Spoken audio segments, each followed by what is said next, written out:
रसानामर्थसङ्गानां रसानां छन्दसामपि मङ्गलानां च कर्तारो वन्दे वाणी विनायको। नारायणं नमस्कृत्य नरं चैव नरोत्तमं देवीं सरस्वतीं व्यासं ततो जयमुदीरयेत्। गुरुर्ब्रह्मा गुरुर्विष्णु गुरुर्देवो महेश्वर गुरुर्साक्षात् परब्रह्म तस्मै श्री गुरुवे नमः। बोलिए सियावर रामचंद्र भगवान की जय, राधावर कृष्ण कन्हैया लाल भगवान की जय, उमा महेश्वर भगवान की जय, गायत्री ब्रह्मदेव भगवान की जय, सद्गुरुदेव भगवान की जय, माता पिता गुरुदेव की जय, समस्त संतगण भगवान की जय, समस्त भक्तगण भगवान की जय। ओम नमः पार्वती पतये हर हर महादेव। तो मित्रों और आप सभी श्रीमद् भागवत कथा के श्रेष्ठ रसिक जनों श्रोतागणों, अब तक हमने श्रीमद् भागवत कथा की कथा को नियमित रूप से क्रमबद्ध रूप से श्रवण करते आ रहे हैं, कीर्तन करते आ रहे हैं, मनन करते आ रहे हैं, भजन करते आ रहे हैं। तो अब हम उसी क्रम में श्रीमद् भागवत कथा के 10वें स्कंद के 90वें अध्याय की ओर कथा को अग्रसर करते हैं। आप सभी श्रेष्ठ श्रोतागण रसिक जन भगवान श्री राधा वल्लभ कृष्ण कन्हैया लाल के श्री चरणों में दृढ़ भक्ति रखते हुए कथा का श्रवण करें, कीर्तन करें, मनन करें, भजन करें। बोलिए राधावर कृष्ण कन्हैया लाल भगवान की जय। तो कहते हैं 90 के अध्याय में यदुकुल को विस्तार, हरि लीला संक्षेप से वर्णों वारंवार, वर्णों वारंवार। श्री सुखदेव जी बोले कि हे भरत वंश में उत्पन्न परीक्षित, संपूर्ण संपत्तियों से भरी और श्रेष्ठ यादवों से सेवित द्वारकापुरी में जहां नव यौवन की शोभा से शोभायमान और बिजली की समान कांति वाली स्त्रियां महलों में गेंद की क्रीड़ा कर रही हैं और श्रृंगार से मनोहर वेश धारण कर रही हैं, जहां के मार्गों में मद चुआते हाथी और उत्तम वेश किए योद्धा घोड़े और सुवर्ण से दीप्तिमान रथों की सदा भीड़ बनी रहती हैं, जहां फूलों से संयुक्त अत्यंत शोभायमान बगीचे लग रहे हैं और फूल वृक्षों की पत्तियों में चारों ओर से भौरे और पक्षी निरंतर गुंजार कर रहे हैं, ऐसी द्वारकापुरी में 16 सहस्त्र पत्नियों के प्यारे श्री कृष्णचंद्र ने स्त्रियों के जितने संपन्न महल हैं उनमें उतने ही विचित्र रूप धारण करके उनके संग रमण किया। उन घरों में फूले हुए उत्पल, कल्हार, कुमुद, अम्भोज के पराग की सुगंधि युक्त निर्मल जल वाले सरोवर में पक्षियों के समूह शब्द कर रहे हैं। स्त्रियों के आलिंगन से कुंचों की केसर जिनके लग रही हैं, ऐसे महाप्रतापी भगवान श्री कृष्णचंद्र सरोवरों के भीतर विहार करते हैं।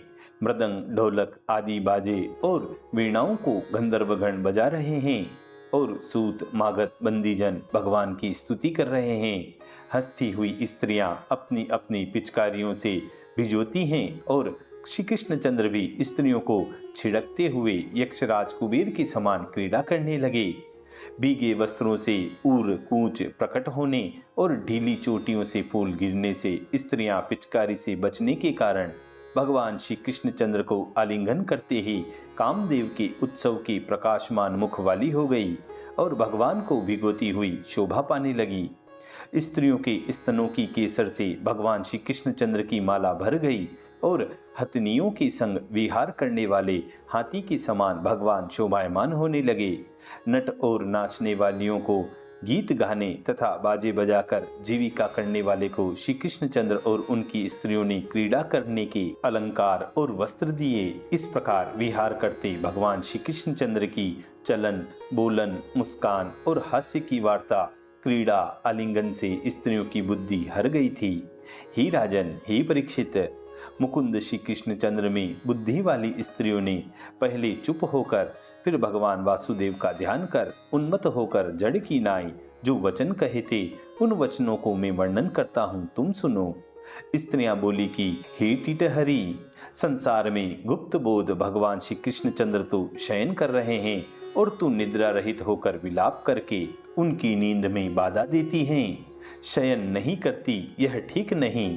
हे सखी, क्या हमारी ही नाई कमल नयन श्री कृष्णचंद्र के हास्य लीला पूर्वक चितवन से तेरा चित बंध गया है, जिससे तू पुकारती है?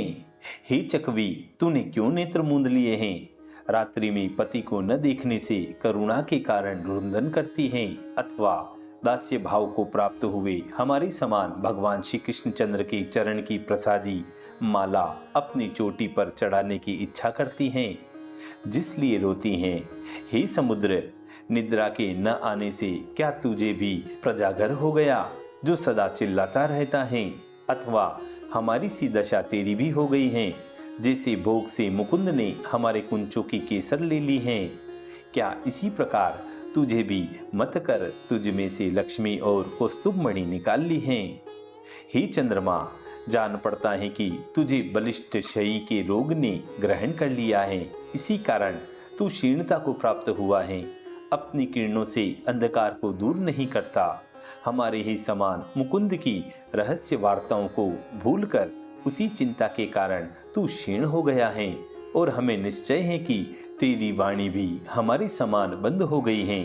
हे मलयाचल की पवन, हमने ऐसा तेरा क्या अप्रिय कार्य किया है, जिससे तू गोविंद के अंग में लगकर हमारे हृदय में कामाग्नि को प्रकट करता है? हे मेघ, हे श्रीमन, हम जानती हैं तू यादवों के इंद्र भगवान श्री कृष्णचंद्र का प्यारा मित्र है, इसलिए जो ताप दूर करने का भगवान का गुण है वह तुझ में भी है। हमारे समान भगवान के प्रेम में बंधकर तू भी नारायण का चिंतन करता है, क्योंकि तेरे हृदय में जो अति उत्कंठा है, इससे भृगुलता के चिन्ह वाले श्री कृष्ण स्मरण करके अश्रु की धारा बहाता है। तेरा हृदय भी शाम हो रहा है, तूने उनके संग मित्रता क्यों की? उनका संग तो दुखदाई है।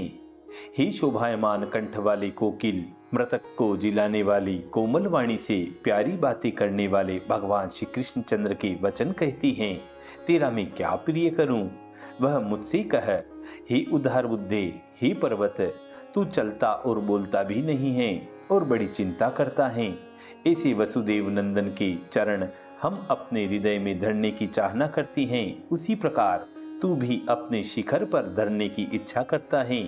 यदि धरेगा तो हमारी सी दशा तेरी भी हो जाएगी। हे समुद्र की पत्नियों नदियों, इस समय ग्रीष्म के आने से मेघ द्वारा समुद्र का जल न पाने से दुर्बल, सूखी रिद्ध और कमलों की शोभा से हीन हो गई हो। धारा वर्षा कर तुम्हें आनंद नहीं देता, यह बड़ा कष्ट है। इसी से तुम्हारे हृदय सूख कर लट गए हैं। जैसे वांछित पति यदुपति श्री कृष्णचंद्र की स्नेह भरी चितवन से पड़े बिना हृदय चुराए जाने से हम दुर्बल हो गए हैं।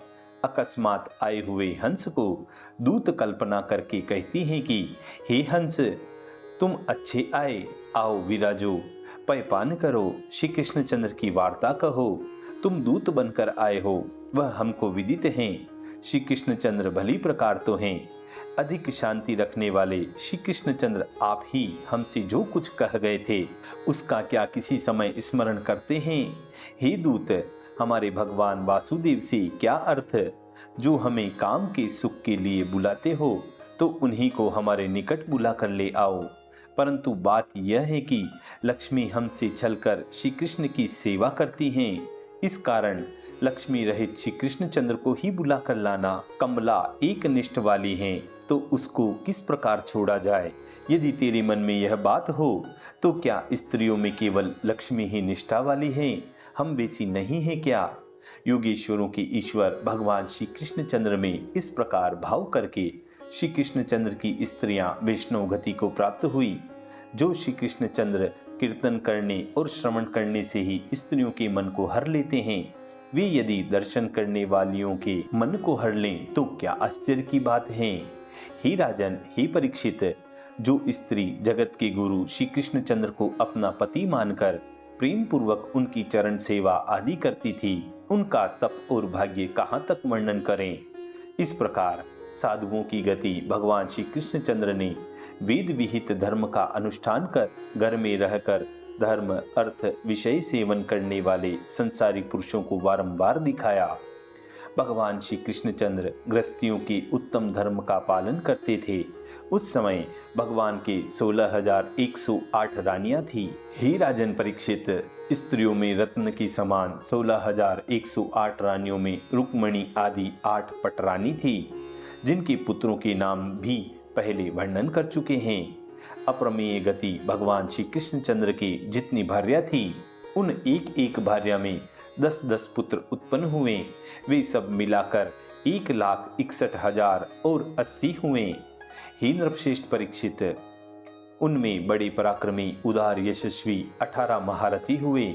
उनके नाम सुनो: प्रद्युम्न, अनिरुद्ध, दीप्तिमान, भानु, सांब, मधु, बृहद्भानु, चित्रभानु, व्रक, अरुण, पुष्कर, वेदबाहु, श्रुतदेव, सुनंदन, चित्रबाहु, विरूप, कवि और न्यग्रोध।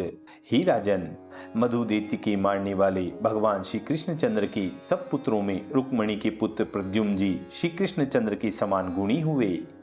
महारथी प्रद्युम्न जी ने रुक्मी की पुत्री से विवाह किया। उन प्रद्युम्न जी से रुक्मी की पुत्री में 10,000 हाथियों के बल वाले अनिरुद्ध पुत्र हुए। अनिरुद्ध ने रुक्मी की पुत्री रोचना को ब्याहा।